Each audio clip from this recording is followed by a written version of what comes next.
আসসালামু আলাইকুম। কেমন আছেন সবাই? আশা করছি সবাই ভালো আছেন। আল্লাহর রহমতে আমরা ভালো আছি, সুস্থ আছি।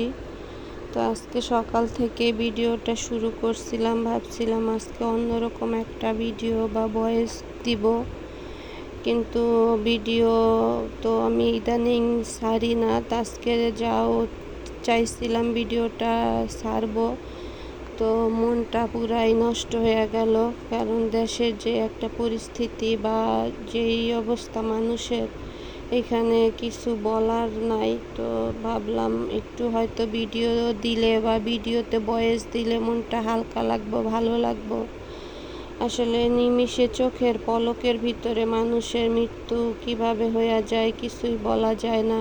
মানুষ তো আসলে কার মৃত্যু কখন কিভাবে হইব কেউ জানে না। হয়তো যে বাচ্চাগুলা মারা গেছে বা যারা স্কুলে আহত বাচ্চারা এখন হসপিটালে আছে, ওরা হয়তো সকালে ঘুম থেকে উঠা স্কুলে যাইতেও চায় নাই।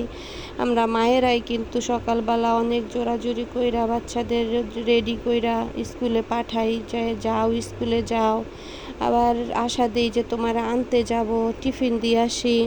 তো এইভাবেই হয়তো অনেক বাচ্চারা জোর কইরা দিছে গেছে, কিন্তু কেই জানতো, হয়তো মাও জানতো না যে এটাই বাচ্চারে শেষ বিদায়, বা বাচ্চাও জানতো না যে এটাই শেষ স্কুল তার জীবনের।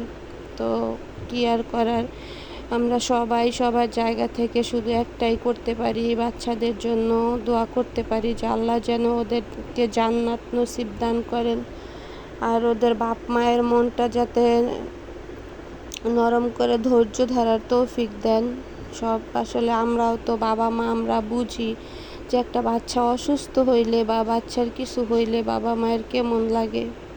তো সবাই দোয়া করবেন দেশের এই পরিস্থিতি থেকে যেন আমরা খুব দ্রুতই অবসান পাই। তো এই যে এখান থেকে আমার শ্বশুর বাজার থেকে বাজার করে নিয়ে আসছিল। বাজারের দিন তো মেয়েদের অনেক কাজ থাকে, বাজার আনা, বাজার গোছানো, রান্না বান্না করা, আবার ঘরের অন্য কাজ। তো বাজার সব গুছানোর পরে, কাটাকুটি করার পরে লতি নিয়ে আসছিল লতি রান্না করার জন্য। এখানে শুটকি দিয়া লতি রান্না করা হইব আজকে। তো এই যে শুটকি, পেঁয়াজ, আদা রসুন সব একসাথে দিয়া লবণ দিয়া ভালো করে কষাইয়া, তো এখন সুন্দর করে লাল লাল করে শুটকিটা কষা ভাজা করে নিব আর কি। খুব সুন্দর একটা স্মেল বের হয়েছিল যখন রান্না করা হইতেছিল শুটকির। তারপরে এখানে যে হলুদ মরিচের গুঁড়া দিয়ে দিতেছে। আসলে বয়েস কি দিব ভাবতে ভালো লাগতেছে না। কালকে ঠিক আজকে পর্যন্ত ভিডিও মানে ইউটিউবে ফেসবুকে শুধুই একটা নিউজে গুইরা দেখায়, স্কুলের নিউজটা দেখায়। এটা দেখার সময় কান্না করতে হয় না, অটোমেটিকই চোখ দিয়া পানি পড়তেই থাকে। মনে হয় যে আমরা ভালো আছি, সুস্থ আছি, আমাদের বাচ্চা নিয়ে আমরা এখনো আছি, সুস্থ আছি। এটা আল্লাহর দ্বারা অনেক লাখ শুকরিয়া।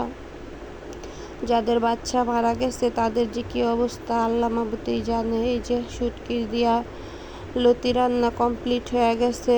তো আপনারা কার শুটকি লতি খান অবশ্যই জানাবেন। আর এখানে রান্না হয়েছিল লাউ দিয়া, চিংড়ি মাছ দিয়ে, আর ইলিশ মাছ শুধু ভাজি করা হয়েছিল। এই খাবারটা আমার ছেলের অনেক পছন্দ। হয় নাই, লতি ওই হওয়ার খাবারটা এতই মজা যে আর কি ভাত না হইতে আমি পানি বাদ দিয়া আমি যে পানি লতিটা বাদ খাইয়া দিয়াই নিতেছিলাম। এটা একটা খুবই খাইয়া নিতাছি। মজাদার তো খাবার, তো এই একবার কারণে হইলো কেউ ভাবতেছি ট্রাই করে ভাত না দেখবেন হইছে লতি পানি দিয়া, বাতাসে ওইটা দিয়েই শুটকি খাই। দিয়া। আপনারা চাইলে ট্রাই করে দেখতে পারেন শুটকি দিয়া লতি এটা রান্না যে কি করা। পরিমাণে একটা তো মজার খাবার, আমার ভিডিওটা যদি যারা না আপনাদের খাইছেন ভালো লাগে অবশ্যই একটা লাইক কমেন্ট কখনোই শেয়ার বুঝবেন না। করে যাবেন। আর কেউ নতুন দেখে থাকলে অবশ্যই চ্যানেলটা সাবস্ক্রাইব করে আমার বন্ধু হবেন। আমিও আশা করব সবার কমেন্টের উত্তর দিতে আর নতুনদেরকে সাপোর্ট করার জন্য। আমিও সবার ভিডিওতে লাইক কমেন্ট করে আসি। তো যারা তখন কষ্ট করে আমার ভিডিওটা দেখছেন সবাইকে অনেক ধন্যবাদ। ভালো থাকবেন। আসসালামু আলাইকুম।